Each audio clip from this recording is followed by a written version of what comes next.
Discrete maths है ना।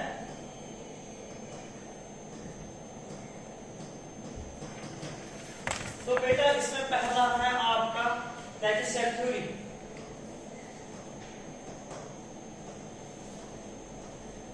As you people are aware from your previous lecture, जो आपका प्रीवियस सेमेस्टर था, तो वहां से आप लोगों ने पढ़ा है अबाउट दिस सेट्स। तो जो ये सेट है ना, इसका कंसेप्ट हम लोगों को एक जर्मन मैथमेटिशियन ने दिया था। जर्मन था मैथमेटिशियन, उस मैथमेटिशियन का नाम है जॉर्ज कैंटूर।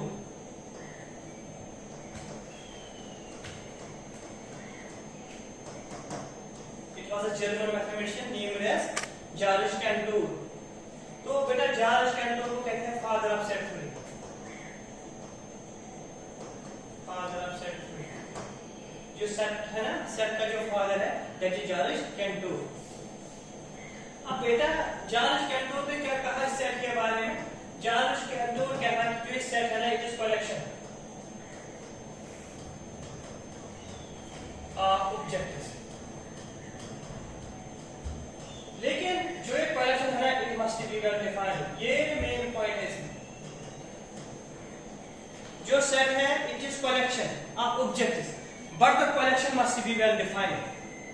अब यहां पर बेटा मसला है कि what is meant by this well defined? Well defined means this class have some special property. Like you people, जैसे आप लोग हैं, you are the students of discrete mathematics. आप लोगों की एक अलग पहचान है. You are the students. यहाँ these are the students, but you are also among these students, but you have a special character. You belong to discrete mathematics class. ठीक है बेटा? तो वो ये आप लोगों ने कहा कि जिनकी एक स्पेशल कैरेक्टर होगा, ठीक है? तो that is called the well defined collection. इसके बाद point number second, according to George Cantor, कि जो ये सेट है ना, it is usually denoted by bold letters. Bold letters का जो ये टर्म है ना, it is used by this computer application students. तो अगर हम लीनियर लैंग्वेज में कहेंगे इसका कैपिटल लेटर से हम डिनोट करते हैं इसको set, like this capital A, capital B, capital C and so on. This was set. You people say set is well defined collection. Number 2, set is usually denoted by bold letters. और बेटे जो set में elements होते हैं, उनको हम usually denote करते हैं स्मॉल लेटर्स से। स्मॉल लेटर्स इनको बेटे करते हैं स्मॉल लेटर से जो इसमें एलिमेंट्स होते हैं। तो एलिमेंट्स लाइक दिस आपने कहा ए है, बी है, एम हो, ठीक है बेटा? जो सेट है ना, सेट में एलिमेंट्स को हम सेपरेट करते हैं कामा से। एलिमेंट जो होते हैं ना सेट में, सेपरेट करते हैं उनको कामा से, सेपरेटेड बाय कामा। जो सेट में एलिमेंट्स है उनको सेपरेट करते हैं कामा से, लेकिन बेटे एलिमेंट्स को हम एनक्लोज करते हैं with two braces. Enclose with two braces, इनको हम दो ब्रेसेस में बंद करते हैं। The main point about sets, order is immaterial in set. यहाँ पर order की कोई importance नहीं है. Order is immaterial. Immaterial. और बेटा repetition is not allowed in sets. Repetition not allowed in sets. Once again, I will repeat the terms. You people says कि जो हमारा टॉपिक है ना, that is set theory. और जो ये set theory है ना, इसका जो concept है that was given by this George Cantor, and George Cantor is called the father of set theory.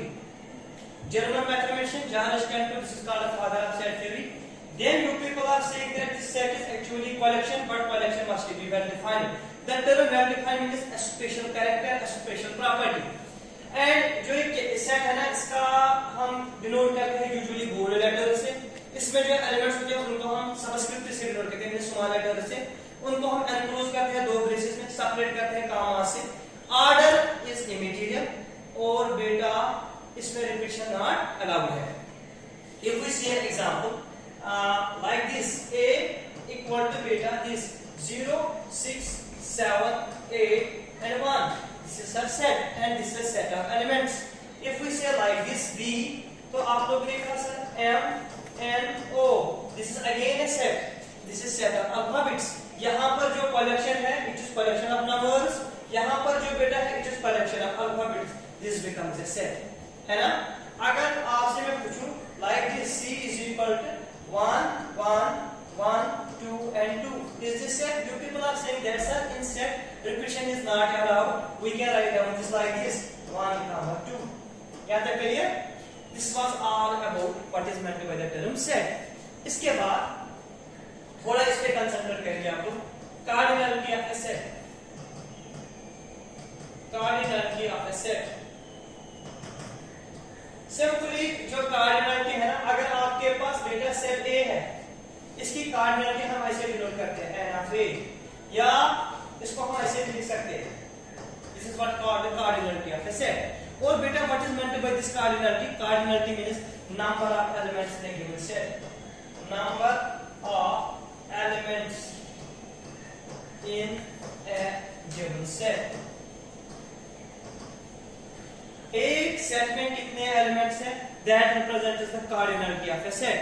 For example, if we have a set like this, 2, 5, 7, 0 and 9. You people are saying cardinality of A is equal to 5. है ना? अब बेटा हम लोग ने पढ़ा cardinality. Cardinality means the number of elements in a given set. On the basis of cardinality, we can define different types of sets. ठीक है ना? तो बेटा on the basis of cardinality अगर हम देखेंगे ना types of sets, types of set, तो बेटा set के दो टाइप हैं.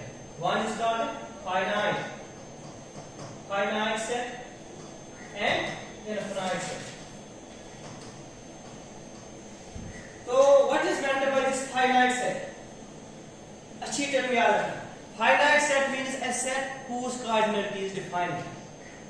A set is said to be finite if its cardinality is defined. If its cardinality is, a set is called an infinite set if its cardinality is not defined. For example, यहाँ पर देखना बेटा, आप लोगों ने कहा हमारे पास set है A is 2, 3, 5 and 1. बेटा अगर मैंने पूछा आपसे cardinality of A, you people are saying 4. Therefore, it's a finite set. It's a finite set. Finite set. और मैंने आपसे पूछा मेरे पास सेट है A. This is 2, 4, 6, 8 and so on. You people are saying that cardinality of A is not defined. Is not defined. Therefore, it becomes infinite set. It becomes infinite set. This was all about set and cardinality, and on the basis of cardinality, we define set as two types. One is called a finite set, and another one is called a infinite set. If cardinality is defined, it is finite. If cardinality not defined, it is okay, beta.